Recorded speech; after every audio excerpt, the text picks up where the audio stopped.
So this is a technique adopted from the first operation developed by Paul Foster Case and written about by Benabel Wen. And we're studying the twos and the kings. So I thought we would take a moment with the deck. I like to imagine the stream of light pouring through and washing the deck.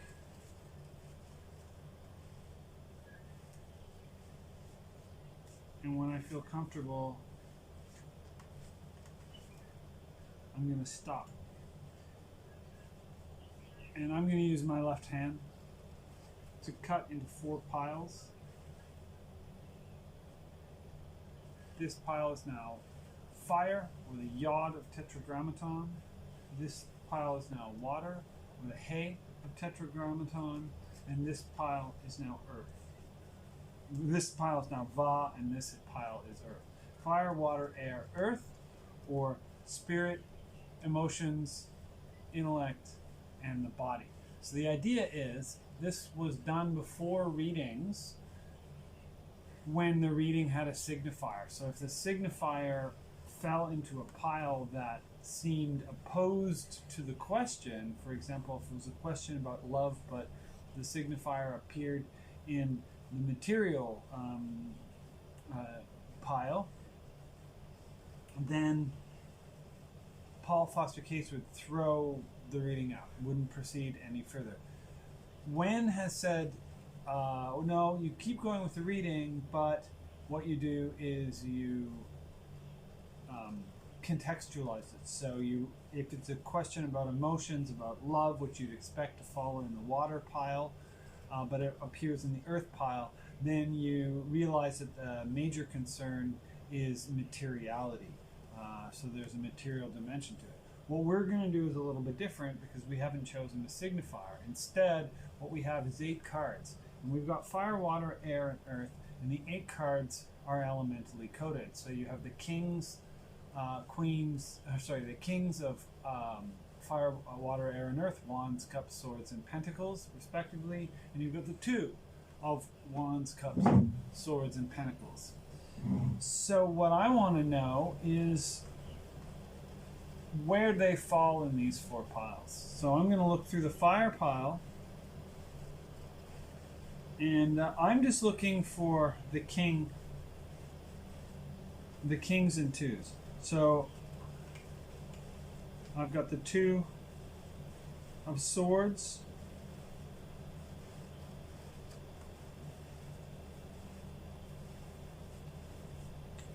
and I think that's it. That's in the fire pile, in the pile of initiation, of spirit, of intent. So I'll go back and do an interpretation on that afterwards. But the water pile, I'm looking for the 2s and kings. In the water pile, I've got the 2 of wands and the king of cups, which is very appropriate, but also the king of wands. So I've got quite a bit in, and the 2 of pentacles and the 2 of cups. So my cup pile runneth over, if you will. So not only do I have the 2 cards that I would expect to find here, the king of cups and the 2 of cups, I also have both my wands cards and the pentacle cards. So it's going to be interesting to see. So there's clearly a major emphasis or bulge, if you will, in this plane of my operation at this point. And that makes sense. I put a lot of emphasis on imagination and on intuition and on the language of the heart.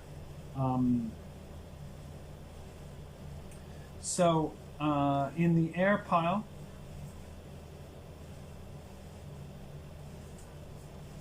looking through the air pile, I don't find any of the deuces or kings. And finally, in the earth pile,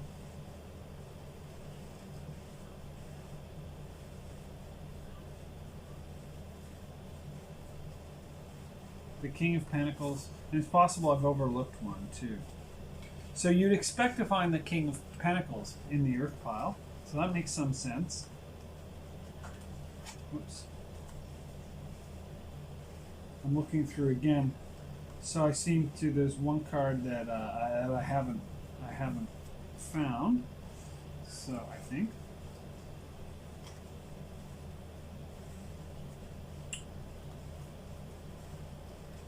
Yeah.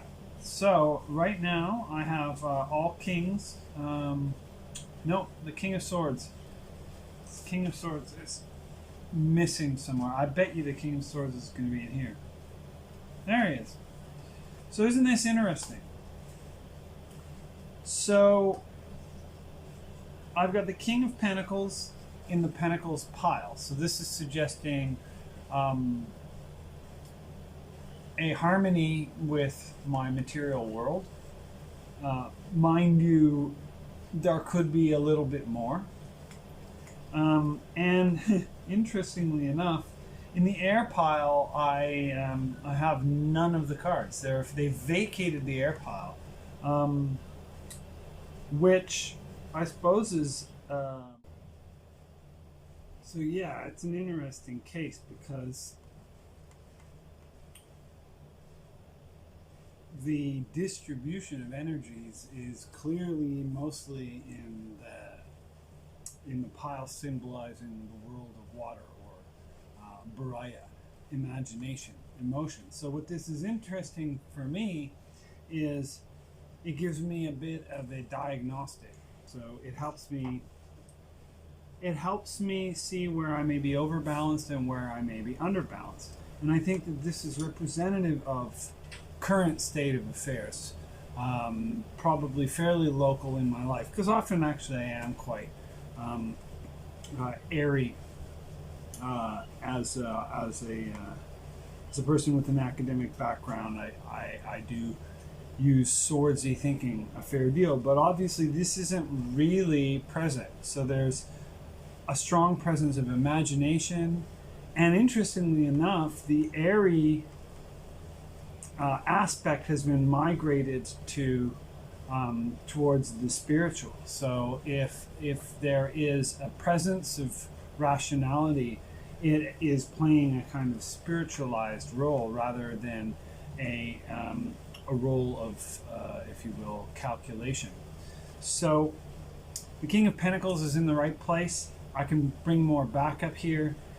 Everything is in the world of imagination. So clearly I'm doing a lot in terms of my visualization, but distributing it might make some sense. So here's an interesting thing we can try. We can move from the divinatory aspect to a kind of a sympathetic magic. And there's always a fine line in tarot between magical and divinatory uses. One is, for lack of a better term, wandsy, and the other is cupsy. So divination is very cup-like, and magic itself is very wands-oriented. So what I'm going to actually do is a form of sympathetic magic is I'm physically going to move the wand cards, the sword cards, and the cup cards, and the pentacles cards. And I'm going to order it like this to represent. So yeah, in this case, when we physically redistribute the kings, it's an exercise in, I guess, an intervention with the reading, but this can always be considered as one of the options you have in your toolkit. So if you're reading for yourself or another person, there's both an active and a passive component to the reading, right? So if you take the purely passive approach to divination, you're determining facts about the world with the cards, then there's not much justification in, for example, turning a reverse card back right side up, or bringing in a card that's not in the spread. But if you recognize the fact that magic occupies a place that is not really very mechanical. It's a creative space. So as an adept with tarot, there is room for bringing cards in that may be implied, or moving cards around. And this, if it's done correctly, and not as a kind of an exercise in wishful, in avoidance. If it's not an exercise in avoidance, what it genuinely is an act of sympathetic magic, as in this case, where I've had a look at what the cards look like when they are evenly distributed, and I've set that as the goal.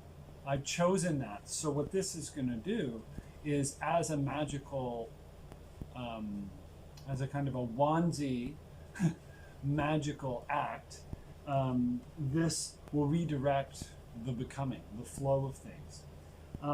One last thing we can do with this this spread. So we've taken note of where the imbalances lay, and which piles were stacked with cards appropriate to them, and which piles were empty or overburdened.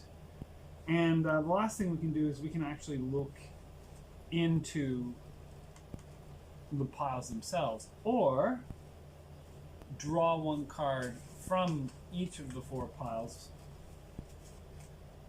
And in this case, I'm going to ask for a card to representing the path to achieving the balance. So I've got 2. I stopped and there were 2 together. So the Star and the Fool appearing in the first place.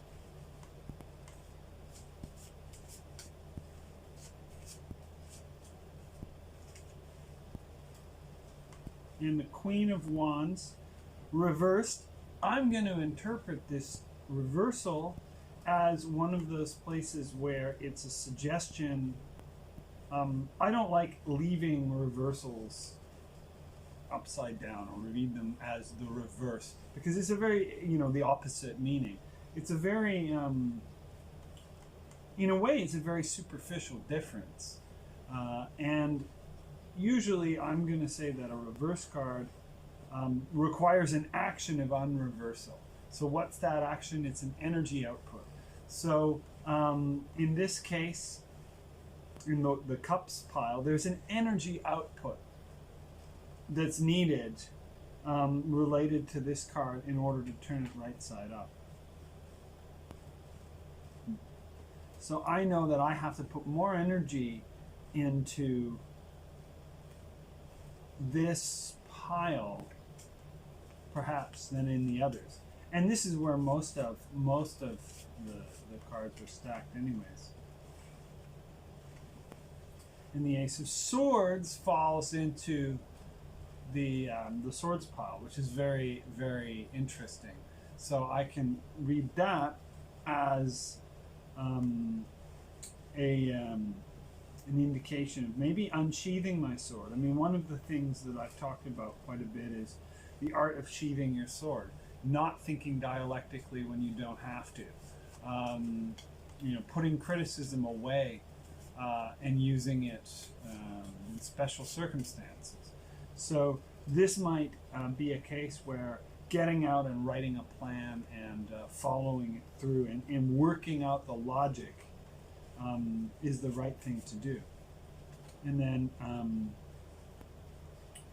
then we have the three of swords representing sorrow,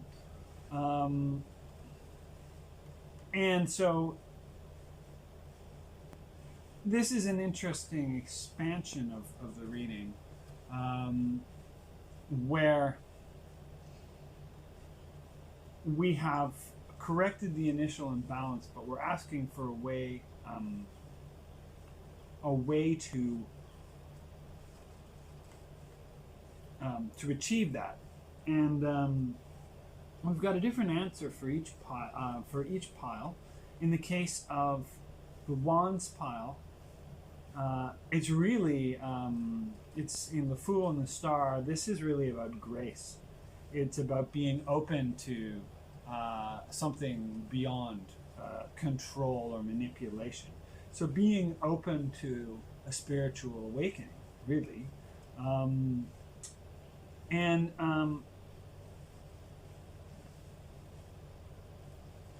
in the case of the cups, I think it's about attending to a person.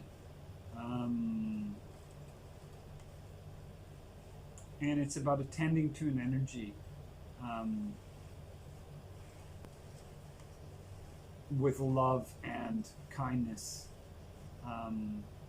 that requires some extra energy.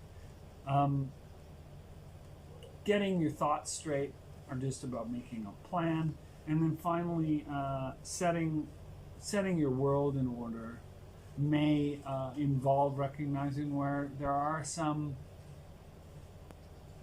I guess, blackout zones, places where perhaps trauma or aversion has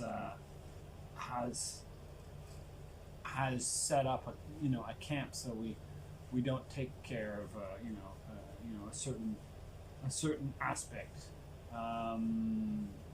whatever that might be. So feeling, this is a card all about, in my experience, feeling pain, and allowing yourself to feel pain, and actually the healing process of letting that occur rather than numbing it.